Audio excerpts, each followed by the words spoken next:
नई ओपोजिशन में बैठेगी। अलायंस का क्या जरूरत है? इनको तो ज्यादा से ज्यादा गरिष्ठता मिल गया, उनको तो 207 मिल गया, फलता लेके 208 बच जाएगा।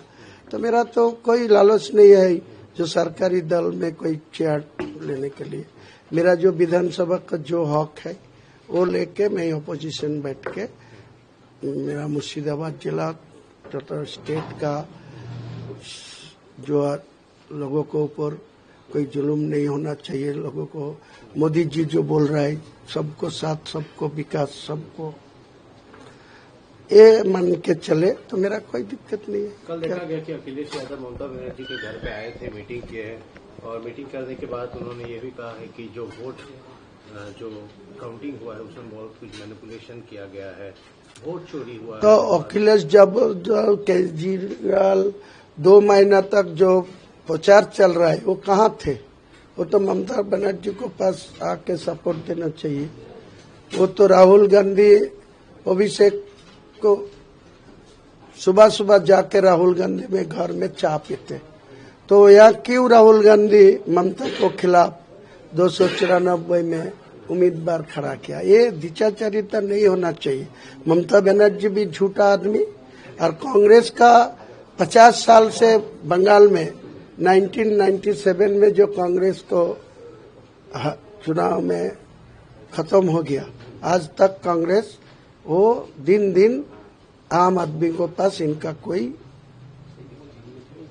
सब रिजेक्ट कर दिया। कांग्रेस को भी रिजेक्ट कर दिया, मार्क्सवादी कम्युनिस्ट पार्टी को भी। मैं आपको सुझाव देने के लिए बोल रहा है, जो मोहम्मद सलीम साहब को मैं 3 बार बैठा, बोला जो आप कांग्रेस आईएसएफ में चारों तरफ मिलके मैं बंगाल में एक माहौल बनाना चाहते हैं जो टीएमसी खत्म होगा, मेरा निर्णायक शक्ति में आएगा। वो बोल बोल के कोई मेरा बात का कोई गुरुत्व नहीं दिया। मैं क्या करूँगी? मैं लड़ लिया, वो लड़ लिया। वो भी सीपीएम भी 1 सीट मिला, कांग्रेस भी मुर्शिदाबाद जिला 2 सीट मिला, खुद मैं अकेला लड़ के 2 सीट जीत हासिल किया। तो मेरा को साथ कांग्रेस सीपीएम नेशनल दल इनको क्या फर्क है? नहीं सोचते हैं, यही सोचना चाहिए। तो 29 का लोकसभा चुनाव भी तो अब 5 साल बाद आने ही वाला है। हाँ, आने वाला है। तो वहाँ पे आम जनता उन्नयन पार्टी क्या लोकसभा में भी उम्मीदवार खड़े करेगी? जरूर, मैं खुद बहरमपुर सीट में लड़ेगी एवं इंशाल्लाह मैं वहाँ से 2 लाख वोट में जीत हासिल करेगी। मेरा मुर्शिदाबाद के 3 सीट है टीएमसी का, 3 को मैं हराएगी। ये मेरा टारगेट है, अरे टारगेट मैं फुलफिल करूंगी।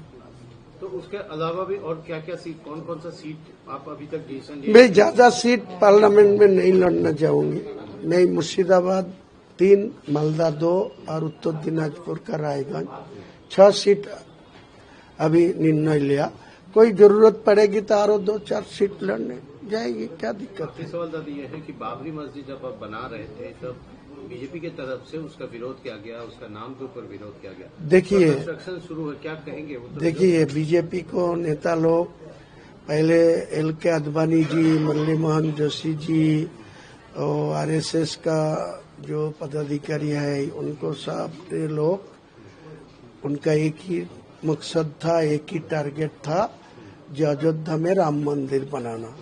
तो राम मंदिर के सामने रख के वो पहले अटल बिहारी वाजपेयी जी प्राइम मिनिस्टर हुआ 2 बार, एक बार 13 महीना, एक बार 5 साल।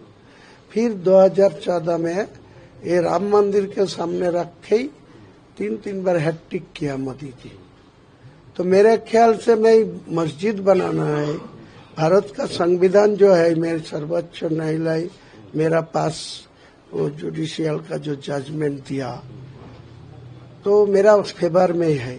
वो कंस्ट्रक्शन बनने दीजिए, बाद में जो नाम आएगी, बाबरी होगी ना क्या होगी, वो बाद में तो कोई रुक सकते, तो कोई कोर्ट में मेरे को आपत्ति आएगी तो मैं सोचेगी। लेकिन कंस्ट्रक्शन तो चल रहा है, कंस्ट्रक्शन तो किसी का जमीन के ऊपर नहीं है।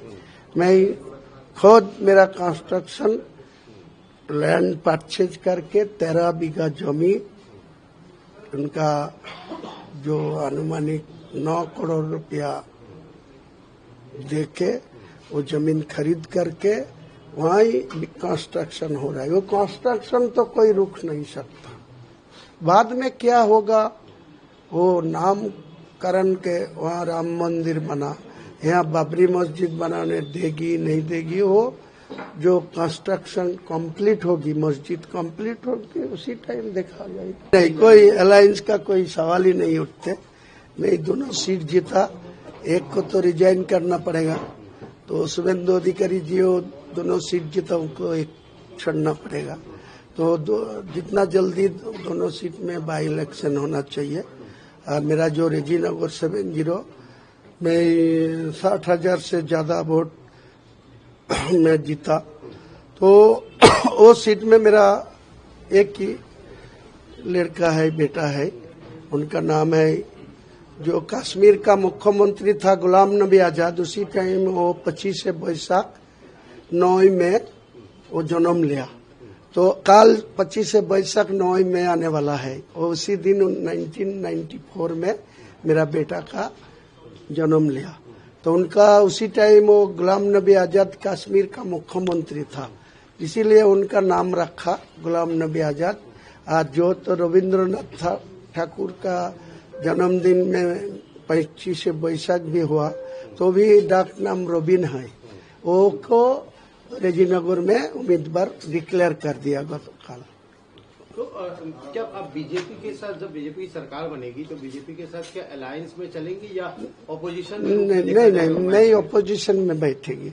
अलायंस का क्या जरूरत है, इनको तो ज्यादा से ज्यादा वरिष्ठता मिल गया, उनको तो 207 मिल गया, फलता लेके 208 पहुंच जाएगा। तो मेरा तो कोई लालच नहीं है जो सरकारी दल में कोई चेयर लेने के लिए। मेरा जो विधानसभा का जो हक है वो लेके मैं ऑपोजिशन बैठ के, मेरा मुर्शिदाबाद जिला तथा स्टेट का जो लोगों को ऊपर कोई जुल्म नहीं होना चाहिए, लोगों को मोदी जी जो बोल रहा है सबको साथ, सबको विकास, सबको ये मान के चले, तो मेरा कोई दिक्कत नहीं है। कल देखा गया कि अखिलेश यादव ममता बनर्जी के घर पे आए थे, मीटिंग किए हैं, और मीटिंग करने के बाद उन्होंने ये भी कहा है कि जो वोट जो काउंटिंग हुआ है उसमें बहुत कुछ मैनिपुलेशन किया गया है, वोट चोरी हुआ तो अखिलेश जब केजरीवाल 2 महीना तक जो प्रचार चल रहा है वो कहाँ थे? वो तो ममता बनर्जी को पास आके सपोर्ट देना चाहिए। वो तो राहुल गांधी अभिषेक को सुबह सुबह जाके राहुल गांधी में घर में चाय पीते, तो यह क्यों राहुल गांधी ममता को खिलाफ 294 में उम्मीदवार खड़ा किया? ये दिचाचरिता नहीं होना चाहिए। ममता बनर्जी भी झूठा आदमी, और कांग्रेस का 50 साल से बंगाल में